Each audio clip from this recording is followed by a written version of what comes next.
تھیوڈوس درباری خیمے سے نکل کر جس وقت چلا تو نہایت خوش تھا، ایسا خوش جیسے اس نے کوئی قلعہ فتح کر لیا ہو۔ وہ مسرت اور بشاشی کے دریا میں غوطے کھاتا شہزادی ہیلن کے خیمے کی طرف جا رہا تھا۔ غالباً اس کا ارادہ یہ تھا کہ جس طرح اس نے جرجیر کو سمجھا بجھا کر اس بات پر آمادہ کر لیا تھا کہ جو شخص مسلمانوں کے سردار کا سر کاٹ کر لائے گا اس کے ساتھ شہزادی کی شادی کر دی جائے گی، اسی طرح شہزادی کو بھی اس بات پر آمادہ کر کے خود اس سے بھی یہ اعلان کرا دے گا کہ وہ اس کے ساتھ شادی کرے گی جو مسلمان سردار کا سر کاٹ کر لائے گا۔ چنانچہ وہ شہزادی کے خیمے پر جب پہنچا تو تمام پہرے والے سپاہی اس کے سامنے جھک گئے اور ایک نے جلدی سے اٹھ کر ایک خادمہ کو اطلاع دی کہ اسقف اعظم تشریف لائے ہیں۔ خادمہ نے شہزادی سے کہا، وہ ان کی عقیدت مند تھی، جلدی سے اٹھ کر ان کی پیشوائی کے لیے لبکی۔ تھیوڈوس جب خیمے کے اندر داخل ہوا تو شہزادی دروازے کے قریب آ چکی تھی۔ وہ جلدی سے اسقف کے سامنے مؤدب کھڑی ہو کر اس کے جبے کے لمبے دامن کو اپنے نازک ہاتھوں سے چومنے لگی۔ تھیوڈوس نے اپنے ہاتھ ہوا میں پھیلا کر اسے برکت دی اور پھر آہستہ سے اس کے خوبصورت سر پر ہاتھ رکھ دیا۔ شہزادی اٹھ کھڑی ہوئی اور اسقف کی کمر میں جو لمبی تسبیح اڑسی ہوئی تھی اس کے دانوں سے کھیلتی ہوئی بولی، بڑی مہربانی کی آج آپ نے، آپ کی تشریف آوری میرے لیے باعث 100,000 افتخار ہے۔ تھیوڈوس نے اس کے نرم و نازک مگر سرخ و سفید رخساروں پر نظریں جما کر کہا، میں ایک خاص بات کہنے کے لیے آیا ہوں۔ ہیلن نے کوچ کی طرف اشارہ کرتے ہوئے کہا، چلیے اور فرمائیے کیا ارشاد ہے۔ تھیوڈوس ہیلن کے ساتھ چلنے لگا۔ اس وقت شہزادی نے سفید ریشم کا ڈھیلا لباس پہن رکھا تھا جو نہایت ہی دل فریب معلوم ہو رہا تھا۔ اس کا چہرہ سفید لباس کے ہم شکل ہو گیا تھا، مگر چونکہ اس کے رخساروں اور گالوں پر سرخی زیادہ تھی اس لیے سفیدی میں شہابی رنگ جھلک رہا تھا۔ ہیلن اور تھیوڈوس دونوں ہی ایک کوچ پر جا بیٹھے۔ تھیوڈوس نے کہا، شہزادی تم اس قدر خوبصورت ہو کہ میں نے اس پیرانہ سالی کے باوجود آج تک تمہارے جیسی پیاری صورت والی رشک قمر لڑکی نہیں دیکھی۔ ہیلن مسکرانے لگی۔ اس نے شوخی کی نگاہوں سے تھیوڈوس کو دیکھا اور پھر کہنے لگی، آپ کے اس انتخاب کا بہت بہت شکریہ۔ تھیوڈوس کہنے لگا، میں یہ چاہتا ہوں کہ جس قدر تم حسین ہو اور جس درجہ تمہارے بے مثال حسن کی دنیا جہان میں شہرت ہے، اس سے زیادہ تمہاری دینداری، حب الوطنی اور مذہب پرستی کا بھی شہرہ ہو جائے۔ ہیلن کہنے لگی کہ یہ بات تو آپ کے ہاتھ میں ہے۔ تھیوڈوس نے جواب دیا، ہاں میرے ہاتھ میں ہے اور میں نے اس کا انتظام بھی کر دیا ہے۔ ہیلن نے تعجب کے ساتھ کہا، کیا انتظام کیا ہے آپ نے؟ تھیوڈوس نے اس کی طرف دیکھتے ہوئے کہا، میں نے وہ تدبیر کی ہے جس سے ان بدبخت مسلمانوں کو قتل کر ڈالنے کے لیے ہر عیسائی دل و جان سے آمادہ ہو جائے گا اور ایک ایک مسلمان کو چن چن کر قتل کر ڈالا جائے گا۔ کیا آپ میری اس کام میں مدد کریں گی؟ ہیلن نے آسمانی پری کی طرح مسکرا کر کہا، ضرور مدد کروں گی۔ تھیوڈوس نے اپنی بات جاری رکھتے ہوئے کہا، مجھے آپ سے یہی توقع تھی۔ سنیے، مسلمانوں کو قتل کر ڈالنے اور فنا کر دینے کا جذبہ پیدا کرنے کے لیے انہیں کسی ایسے انعام کا لالچ دینا ضروری ہے جس کے حصول کے لیے وہ دل و جان سے صحیح کریں، اپنے دل سے پوری کوشش کریں۔ ہیلن کہنے لگی، بات تو آپ کی بالکل ٹھیک ہے۔ تھیوڈوس نے شہزادی کے سرخ و سفید رخساروں کو گھور کر دیکھتے ہوئے کہا، میں نے اور شہنشاہ جرجیر نے ان کے لیے وہ انعام تجویز کیا ہے جس کو حاصل کرنے کے لیے ہر جانباز عیسائی اپنی جان تک لڑا دے گا۔ ہیلن تعجب سے کہنے لگی، اور وہ ایسی کیا چیز ہے مقدس باپ کہ جس کے لیے ہر جانباز عیسائی اپنی جان تک لڑا دے گا؟ تھیوڈوس کہنے لگا، شہزادی وہ چیز تم خود ہو۔ میں ہوں؟ شہزادی نے حیرت بھری نظروں سے تھیوڈوس کو دیکھتے ہوئے کہا۔ تھیوڈوس نے نہایت سنجیدگی سے کہا، ہاں شہزادی صاحبہ، وہ تم ہی ہو۔ آج ہر عیسائی کو تم سے دیدہ نادیدہ محبت ہے۔ عیسائی دنیا تمہیں چاہتی ہے۔ جس وقت عیسائیوں کو معلوم ہوگا کہ تمہیں انعام میں دینے، ہیلن نے قطع کلام کرتے ہوئے کہا، پہلے ایک بات تو بتائیے۔ تھیوڈوس نے کہا کہ پوچھو۔ ہیلن کہنے لگی، یہ انعام کیسے اور کسے دیا جائے گا؟ تھیوڈوس نے کہا، معاف کرنا، میں اس بات کو بیان کرنا ہی بھول گیا تھا۔ اعلیٰ حضرت شہنشاہ معظم نے یہ طے کیا ہے کہ جو شخص مسلمانوں کے سپہ سالار کا سر کاٹ کر لائے گا اس کی شادی تمہارے ساتھ کی جائے گی۔ ہیلن یہ بات سن کر کچھ متفکر ہو گئی۔ اس نے سر جھکا لیا اور کچھ سوچنے لگی۔ وہ بہت پریشان نظر آ رہی تھی۔ تھیوڈوس اسے دیکھتا رہا۔ اسے خیال ہوا کہ شاید شہزادی کچھ کہے گی، لیکن جب وہ دیر تک بھی نہ بولی تب تھیوڈوس نے ہی کہا، شہزادی آپ کس فکر میں پڑ گئی ہیں؟ اب ہیلن نے اپنا سر اٹھا کر تھیوڈوس کو دیکھتے ہوئے کہا، یہ حضور بادشاہ سلامت نے کیا کیا؟ تھیوڈوس نے تسلی کے لہجے میں کہا، کیوں، کیا تمہیں اس رائے سے اختلاف ہے؟ ہیلن کہنے لگی، اختلاف ہی ہونا چاہیے۔ تھیوڈوس نے پوچھا کہ کیوں؟ ہیلن کہنے لگی کہ اس لیے کہ شاہی خاندان کی لڑکی کی شادی عام عیسائیوں میں سے کسی کے ساتھ نہیں ہو سکتی۔ تھیوڈوس کہنے لگا، اس بات کو تو تمام عیسائی جانتے ہیں۔ ہیلن نے جواب دیا، پھر انہوں نے کیسے اپنی بے عزتی کی بات کو گوارا کر لیا؟ تھیوڈوس نے کہا، محض اس لیے کہ بقائے ملک و قوم کا انحصار اسی بات پر ہے۔ ہیلن نے کہا، لیکن مقدس باپ، یہ تو بڑے ننگو آر کی بات ہے۔ اس سے تو ہماری بہت رسوائی ہوگی۔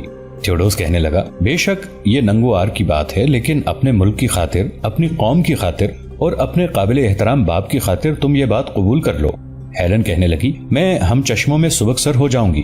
تھیوڈوس نے کہا ہرگز نہیں، بلکہ تمہاری اور عزت بڑھے گی جب دنیا میں تمہاری شہرت ہوگی اور شہزادیاں تم پر رش کریں گی، پھر تم دیکھنا۔ ہیلن نے کہا لیکن شہنشاہ ہرقل نے اس بات کو کیوں گوارا نہیں کیا؟ تھیوڈوس کہنے لگا وہ ضرور گوارا کر لیتے، لیکن ان کے ہاں کوئی شہزادی نہیں تھی۔ ہیلن کہنے لگی مگر شہنشاہ ایران نے بھی اس بات کو اچھا نہیں سمجھا، حالانکہ ان کی کئی دوشیزہ لڑکیاں تھیں۔ تھیوڈوس نے اسے سمجھانے کے لہجے میں کہا سچ ہے، اور چونکہ انہوں نے نسلی فخر کیا اسی لیے ان کی سلطنت تباہ ہو گئی اور وہ خانمہ خراب ہو کر جلا وطنی کی حالت میں مرے۔ یہ اشارہ شاہ ایران کی طرف تھا۔ اس بادشاہ نے بلا وجہ مسلمانوں سے جنگ مول لے لی اور آخر اپنا سارا ملک مسلمانوں کے قبضے میں دے کر فرار ہو گیا، اور حضرت عثمان غنی رضی اللہ عنہ کے عہد خلافت میں 31 ہجری میں اوکسس کے مقام پر جلا وطنی کی حالت میں مارا گیا۔ ہیلن کہنے لگی لیکن میرا دل جانے کیوں اس ذلت کو گوارا نہیں کر رہا۔ تھیوڈوس کہنے لگا میری بھولی بیٹی، یہ ذلت نہیں عزت ہے۔ ہیلن نے کہا غالباً آپ نے ہی بادشاہ سلامت کو یہ مشورہ دیا ہوگا۔ تھیوڈوس کہنے لگا یہ سچ ہے شہزادی، اس سے میرا اور حضور بادشاہ سلامت کا یہ منشا ہے کہ عیسائیوں میں ایسا سرفروشانہ جذبہ پیدا ہو جائے جس سے وہ مسلمانوں کے پرخچے اڑا دیں اور انہیں شکست دے کر بھگا دیں۔ ہیلن نے تھیوڈوس کی طرف دیکھا اور کہا شکست دے کر بھگا دیں گے؟ تھیوڈوس کہنے لگا ہاں، مقصد یہی ہے۔ اسلامی سپہ سالار کے سر کی شق بھی اسی وجہ سے لگائی گئی ہے۔ خیال یہ ہے کہ مسلمانوں کا سپہ سالار جب یہ سنے گا کہ اس کے سر پر بازی لگائی گئی ہے تو عیسائی جی توڑ کر لڑیں گے اور وہ بھاگ جائے گا۔ ہیلن کے چہرے پر کچھ رونق آ گئی۔ اس نے کہا یہ بات میری سمجھ میں اب آئی ہے۔ تھیوڈوس نے کہا تو پھر کیا تم اسے منظور کرتی ہو؟ ہیلن کہنے لگی مگر جب بادشاہ سلامت اس کی منظوری دے چکے ہیں پھر میری منظوری کی کیا ضرورت ہے؟ تھیوڈوس نے کہا اس معاملے کا تعلق براہ راست تم سے ہے، اس لیے تمہاری منظوری بھی ضروری ہے۔ ہیلن کہنے لگی کیا اس کام میں کچھ ثواب کی بھی امید رکھنی چاہیے؟ تھیوڈوس کہنے لگا تمہاری سوچ سے بھی بہت زیادہ ثواب ملے گا شہزادی۔ ہیلن کہنے لگی اگر ایسی بات ہے تو پھر مجھے منظور ہے۔ تھیوڈوس خوش ہو گیا۔ اس نے کہا اب یقیناً عیسائی دل و جان سے لڑیں گے اور فتح پا کر ہی واپس ہوں گے۔ ہیلن کہنے لگی میری تو دعا ہے کہ حضرت مسیح ایسا ہی کریں۔ تھیوڈوس کہنے لگا اب جو آئندہ جنگ ہوگی اس میں تمہیں بھی شرکت کرنی پڑے گی۔ ہیلن کہنے لگی میں بڑی خوشی سے شریک ہوں گی۔ تھیوڈوس اٹھا۔ شہزادی نے حسب معمول دوزانو ہو کر اس کے جبے کو بوسہ دیا۔ تھیوڈوس نے اسے برکت دی اور خیمے سے نکل کر وہ ایک طرف ہو گیا۔ تھیوڈوس اب بھی اپنے خیمے میں نہیں گیا بلکہ ایک لمبی سنتر کو طے کرنے لگا۔ تقریباً نصف سطح طے کرنے کے بعد وہ ایک عالیشان خیمے پر پہنچا اور اندر داخل ہوا۔ اس خیمے کے اندر رئیسانہ ساز و سامان تھا اور ایک طرف کوچ پر مارکوس بیٹھا تھا۔ یہ خیمہ مارکوس کا ہی تھا۔ جو ہی اس نے تھیوڈوس کو دیکھا اس کی تعظیم کے لیے اٹھا اور اس کی طرف لپکا۔ اس کے پاس پہنچ کر اس قدر جھکا کہ زمین سے لگ گیا۔ اس طرح وہ سلام کر کے اٹھا اور اسقف اعظم کے دامن کو بوسہ دے کر بولا صاحب قسمت کے حضور تشریف لائے۔ تھیوڈوس نے کہا کہ میں تمہیں دیکھنے اور تمہاری حالت کا اندازہ کرنے آیا تھا۔ مارکوس کہنے لگا میں بڑا ہی خوش قسمت ہوں، آئیے تشریف رکھیے۔ تھیوڈوس بڑھ کر اس کوچ پر بیٹھ گیا جس پر مارکوس بیٹھا تھا اور مارکوس ایک کرسی ان کے پاس سرکا کر اس پر بیٹھ گیا۔ تھیوڈوس نے پوچھا کہیے اب شہزادی کے متعلق تمہارا کیا خیال ہے؟ مارکوس نے جواب دیا کہ اس کی محبت میری رگ رگ میں بسی ہوئی ہے۔ تھیوڈوس کہنے لگا کہ کیا تم اس کے خیال کو دل سے نہیں نکال سکتے؟ مارکوس نے جواب دیا یہ اتنا ہی ناممکن ہے جتنا کہ گوشت سے ناخن کا جدا کرنا۔ تھیوڈوس کہنے لگا مگر اچھا ہوتا کہ تم اس رشک کمر کے خیال سے باز آ جاتے۔ مارکوس نے کہا میں اس بات کی کوشش کر چکا ہوں لیکن کامیابی نہیں ہوئی۔ تھیوڈوس کہنے لگا لیکن شہزادی کا حاصل کرنا آسان نہیں ہے۔ مارکوس نے جواب دیا میں جانتا ہوں مگر اسے حاصل کرنے کے لیے میں اپنی جان تک دینے کے لیے تیار ہوں۔ تھیوڈوس کہنے لگا یہ سمجھ لو کہ محبت میں جاں بازی سی کامیابی ہوتی ہے۔ مارکوس نے کہا میں جانتا ہوں کہ حضور میرے لیے کوشش کر رہے ہوں گے۔ دفتن مارکوس کسی خیال سے خوش ہو گیا۔ اس نے دریافت کیا کہ کیا حضور نے میرا ذکر اعلیٰ حضرت سے کیا تھا؟ تھیوڈوس کہنے لگا کہ تمہارا ذکر، مگر تمہارا خیال کیا ہے؟ مارکوس کہنے لگا کہ میرا خیال ہے کہ حضور نے ضرور جہاں پناہ سے میرا ذکر کیا ہوگا۔ تھیوڈوس نے کہا یہ حسن عقیدت ہے، نجات ایسی ہی باتوں سے ہوتی ہے۔ مارکوس مسکراتے ہوئے کہنے لگا مجھے جس قدر عقیدت حضور کی ذات اقدس سے ہے وہ میں بیان نہیں کر سکتا۔ تھیوڈوس کہنے لگا کہ میں جانتا ہوں، اسی لیے میں تمہارے لیے کوشاں ہوں۔ مارکوس نے کہا تو حضور نے میرا ذکر شہنشاہ سے کس طرح کیا؟ تھیوڈوس کہنے لگا کہ میں نے اعلیٰ حضرت سے تنہائی میں کہہ دیا تھا کہ شہزادی پر سپہ سالار کا بیٹا مارکوس فریفتہ ہے۔ مارکوس کہنے لگا غالباً شہنشاہ یہ بات سن کر خوش ہوئے ہوں گے۔ تھیوڈوس کہنے لگا کہ تمہارا خیال صحیح ہے۔ انہیں بڑا غصہ آیا اور جوش غضب سے ان کی آنکھیں ابل آئیں، مگر میں نے فوراً ہی ان سے کہا کہ مارکوس کا اس میں کوئی قصور نہیں ہے، خطا شہزادی کے بڑھے ہوئے حسن کی ہے، وہ اس قدر حسین ہے کہ اسے دیکھنے والا اس کا شیدائی ہو جاتا ہے۔ تب بادشاہ کے قہر و غضب میں کمی ہوئی۔ مارکوس بڑی توجہ سے یہ گفتگو سن رہا تھا۔ جب اس نے سنا کہ بادشاہ سخت برہم ہو گیا تھا تو فرط خوف سے اس کی روح پگھلنے لگی، مگر جب معلوم ہوا کہ اسقف اعظم نے بادشاہ کا غصہ فرو کر دیا تھا تو جان میں جان آئی۔ اس کے چہرے پر کچھ تازگی دوڑ گئی۔ اس نے دریافت کیا اس کے بعد کیا گفتگو ہوئی۔ تھیوڈوس کہنے لگا، میں نے تمہاری اس قدر تعریف کی کہ شہزادوں سے بھی بڑھا دیا، تمہاری بہادری کی توصیف میں زمین آسمان کے قلابے ملا دیے۔ بادشاہ نہایت توجہ سے سنتا رہا۔ مارکوس کہنے لگا، بڑی مہربانی کی آپ نے۔ تھیوڈوس نے جواب دیا، جب میں نے سب کچھ کہہ کر حرف مطلب زبان سے نکالا تو پھر بادشاہ کو طیش آنے لگا، مگر میں نے جلدی پھر ٹھنڈا کر دیا اور کہا کہ مارکوس کا ہمسر شرافت، دلیری اور اول العزمی میں کوئی شہزادہ بھی نہیں ہے، وہ ہر طرح سے شہزادی کے لیے موزوں ہے۔ مارکوس ہمتن توجہ بنا سن رہا تھا، اس کے چہرے پر رونق آ گئی تھی۔ اس بات کا جواب سننے کے لیے وہ بے چین ہو گیا تھا۔ جب اس سے رہا نہ گیا تو اس نے دریافت کیا، پھر شہنشاہ نے کیا جواب دیا؟ تھیوڈوس کہنے لگا کہ اس نے دریافت کیا کہ کیا واقعی مارکوس بہادر ہے؟ میں نے جواب دیا کہ اس میں کوئی شک نہیں۔ تب شہنشاہ نے کہا کہ تب تو میں اس کا ضرور امتحان لوں گا۔ میں ڈرا کہ معلوم نہیں بادشاہ کچھ امتحان لے، اس لیے میں چپ ہو گیا۔ مارکوس نے جلدی سے کہا، آپ نے فوراً کیوں نہیں کہہ دیا کہ میں ہر امتحان دینے کے لیے تیار ہوں؟ تھیوڈوس نے غور سے اس کی طرف دیکھتے ہوئے کہا، کیا یہ حقیقت ہے؟ مارکوس نے سینے پر ہاتھ مار کر کہا، بالکل حقیقت۔ تھیوڈوس نے کہا کہ تب میں نے غلط نہیں کیا۔ مارکوس کہنے لگا، کیا کہا تھا آپ نے؟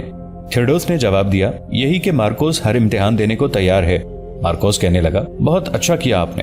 تھیوڈوس نے جواب دیا، بادشاہ نے کہا میں مارکوس کو اپنی فرزندی میں لے لوں گا بشرطے کہ وہ اسلامی سپہ سالار کا سر کاٹ کر لائے۔ یہ بات سنتے ہی مارکوس کے حوصلے پست ہو گئے، جو جوش اور ولولے پیدا ہوئے تھے وہ سرد پڑ گئے۔ اس نے مری ہوئی آواز سے کہا، مسلمانوں کے سپہ سالار کا سر کاٹ کر لاؤں گا۔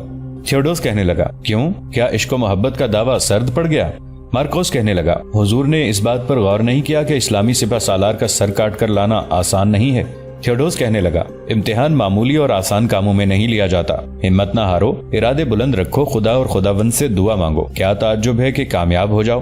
مارکوس کہنے لگا، ناممکن ہے، آپ نہیں جانتے کہ مسلمان کس مٹی سے بنے ہیں، میں تو یہ سمجھتا ہوں کہ عام مسلمان لوہے کے بنے ہوئے ہیں، کمبخت مرنا ہی نہیں جانتے، اور سردار تو بالکل فولاد کا ہی ہوگا، اس کے سامنے جانا اور اسے قتل کر کے اس کا سر اتار لانا اتنا ہی مشکل ہے جتنا کسی شیر کے سامنے جا کر اس کی مونچھ کا بال اکھاڑ لینا۔ تھیوڈوس کچھ ناخوش ہو گیا۔ اس نے کہا، اگر میں یہ جانتا کہ تم اس قدر کم ہمت ہو تو کبھی تمہارے معاملے میں نہ پڑتا۔ مارکوس کہنے لگا، لیکن حضور یہ تو سوچئے کہ آپ تو مجھے بالکل موت کے منہ میں دھکیل رہے ہیں۔ تھیوڈوس کہنے لگا، یہ کچھ نہیں، تم 5000 آزمودہ کار اور بہادر سواروں کو ساتھ لو اور سپہ سالار اسلام کی جمعیت پر حملہ کر کے ان کی صفوں کو درہم برہم کر ڈالو، اور جب ہنگامہ داروگیر بلند ہو تو پیچھے سے جا کر اس کا سر کاٹ لو۔ مارکوس کہنے لگا، بالکل ناممکن ہے، مسلمانوں کی ہزاروں آنکھیں ہوتی ہیں، وہ آگے پیچھے اور ادھر ادھر یکساں دیکھتے رہتے ہیں، اس لیے یہ کام میری ہمت و طاقت سے باہر ہے۔ تھیوڈوس کہنے لگا، تب تمہیں شہزادی کا خیال چھوڑ دینا چاہیے، تم نے یہ خیال بھی نہ کیا کہ میری برکت تمہارے ساتھ ہوگی۔ مارکوس کہنے لگا، آپ اسلامی سپہ سالار کو بددعا دے کر کیوں نہیں مار ڈالتے؟ تھیوڈوس کہنے لگا، یہ بھی ہوگا، میں بددعا کروں گا اور جس شخص کی طرف توجہ کروں گا وہی اس کا سر اتار دے گا۔ سنو مارکوس، میں نے بادشاہ کو اس بات پر آمادہ کر کے کہ اگر مارکوس مسلمانوں کے سپہ سالار کا سر کاٹ لائے تو اس کا عقد شہزادی کے ساتھ کر دیا جائے۔ شہنشاہ سے یہ وعدہ سر دربار کرایا اور انہوں نے میرے کہنے سے سب کے سامنے یہ اعلان کیا کہ جو شخص سپہ سالار اسلام کا سر کاٹ کر لائے گا اس کی شادی شہزادی سے کر دی جائے گی۔ میرا منشا یہ تھا کہ جب تم سپہ سالار اسلام کے پاس پہنچو گے تو میں اسے بددعا دوں گا اور تمہاری طرف توجہ ڈال دوں گا، تم اسے قتل کر ڈالو گے، لیکن تم اس کام پر آمادہ نہیں ہو، اب میں کسی اور کو تمہاری بجائے تیار کروں گا۔ یہ کہتے ہوئے تھیوڈوس اٹھ کھڑا ہوا۔ مارکوس نے جلدی سے کہا، مجھے منظور ہے، جب حضور کی توجہ ہوگی تو یقیناً میں بامراد ہوں گا۔ تھیوڈوس خوش ہو گیا، اس نے کہا، غنیمت ہے کہ تم نے وقت پر سمجھ لیا، آج تیاری کر لو، کل جنگ پھر ہوگی۔